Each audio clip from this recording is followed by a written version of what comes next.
آ جائے. بچپن سے سنتے آ رہے ہیں کہ یہ ہمارا وقت پتہ نہیں کب بدلے گا, مہنگائی بہت زیادہ ہو گئی ہے. لیکن بدقسمتی سے مجھے وہ اپنا سیاست میں جو رول تھا, جو کام عوام کے لیے کرنے کا, وہ فی الحال پورا ہوتا ہوا نظر نہیں آ رہا. جو سیاسی رویے ہمیں آج کی سیاست میں نظر آ رہے ہیں, تشدد, اس میں وہ ہمیں نظر نہیں آ رہے. وہ آگے خدمت والا ایلیمنٹ مجھے نہیں نظر آتا, بلکہ جو پہلے میں کر رہا ہوں شاید وہ بھی متاثر ہوتا ہوا نظر آ رہا ہے. تو پھر ہم ایسا کام میں کیوں مزید اپنا وقت ضائع کریں جو ہمیں عوام کی خدمت سے کی طرف ہمیں آگے سوائے اندھیرے کے فی الحال کچھ نظر نہیں آ رہا. تو 9 مئی کے واقعات, شاید ہی کوئی ہوگا جس نے اس کی مذمت نہیں کی ہوگی. اس میں ہم نے انہی شہداء جن کا میں ذکر کر رہا تھا, ان کی یادگاروں کو ٹوٹتے ہوئے دیکھا, آگ دیکھی. یہ لوگ میرے ساتھ جو یہاں موجود ہیں, یہ شادرہ سے ہیں, میں نے یہ گواہ ہیں سب کہ میں نے وہاں اس وقت موجود تھا.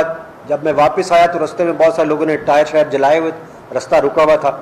میں نے اس وقت بھی تقریر کر کے نہ صرف کہ مذمت کی بلکہ ان کو تلقین کرنے کی کوشش کی کہ اس طرح کی کوئی حرکت نہ کی جائے.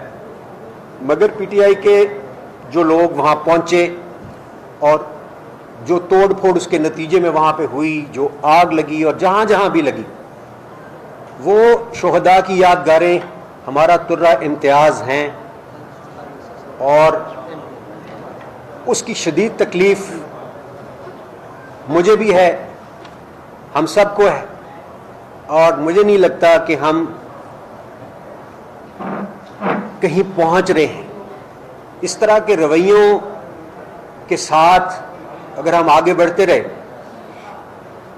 تو پھر پاکستان آگے نہیں بڑھ سکتا. ان اللہ مع الصابرین, ہمیں ہمارا دین بہت کچھ سکھاتا ہے. میں یہ بھی ڈسکس کرتا رہا اپنے لیڈرز کے ساتھ کہ نبی کریم صلی اللہ علیہ وسلم صلح حدیبیہ بھی کرتے ہوئے ہمیں نظر آتے ہیں. وہ پیغام ہم سب کے لیے ہے کہ کبھی کبھار ہمیں ایسے ایکٹ کرنا چاہیے, معاملہ فہمی کے ساتھ, بصیرت کے ساتھ. سو میں ان شارٹ آگے بڑھتے ہوئے صرف اتنا کہوں گا کہ 9 مئی کے بدقسمت دن کے حوالے سے جو واقعات رونما ہوتے ہیں, اس کے نتیجے میں جو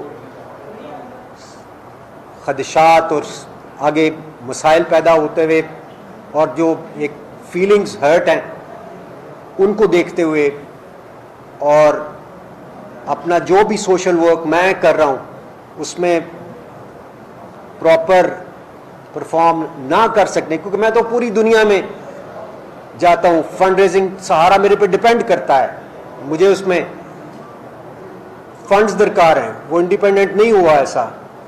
تو اس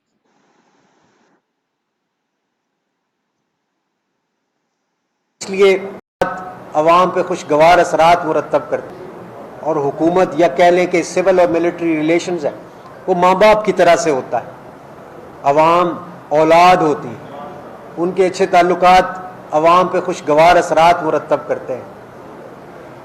پاکستان رہنے کے لیے بنا ہے اور ہم میں سے ہر بندے کی ترجیح پاکستان ہونا چاہیے. سو ان کلمات کے ساتھ میں آخر میں یہ اعلان کرنا چاہتا ہوں کہ I am parting ways with politics for now, اور پھر اللہ کو جو منظور ہوا کل کسی نے نہیں دیکھا.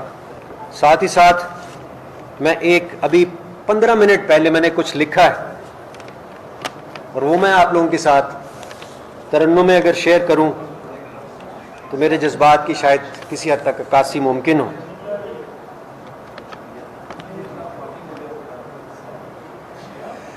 جو راہ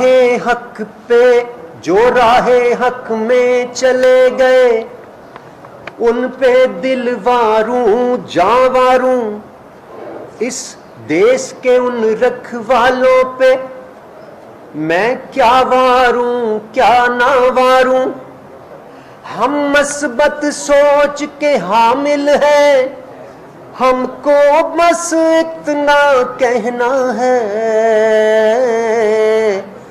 اس دیس کو قائم رہنا ہے، اس دیس کو قائم رہنا ہے، اس دیس کو قائم رہنا ہے، اس دیس کو قائم رہنا ہے۔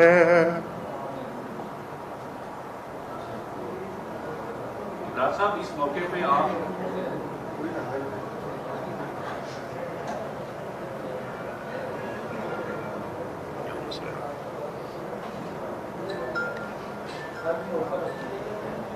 اس موقع پہ آپ نے اتنے ترانے گائے پی ٹی آئی کے لیے، تو آپ یہ بتائیں گے کہ آپ کی وجہ سے کتنے لوگ جو ہیں وہ موٹیویٹ ہوئے آج ریاست اور آپ کی جو پارٹی تھی وہ ایک دوسرے کے سامنے کھڑے ہو گئے جا کے، اور پھر 9 مئی کا واقعہ ہوا؟ تو آپ تو آرام سے آتے ہیں یہاں پریس کانفرنس کرتے ہیں، 4 آنسو بہاتے ہیں، گھر چلے جاتے ہیں، تو جو ہزاروں کارکن آپ کی وجہ سے جیلوں میں پڑے ہیں ان کے لیے تو آنسو بہائیں گے، آپ کیا کہتے ہیں ان کے لیے؟ جو کارکنان ہمارے بے قصور ہیں ان کو ضرور فوراً چھوڑنا چاہیے، لیکن ساتھ ہی ساتھ جو اس میں ملوث ہیں ان کو بالکل سزا ملنی چاہیے اور قانون کے مطابق سزا ملنی چاہیے۔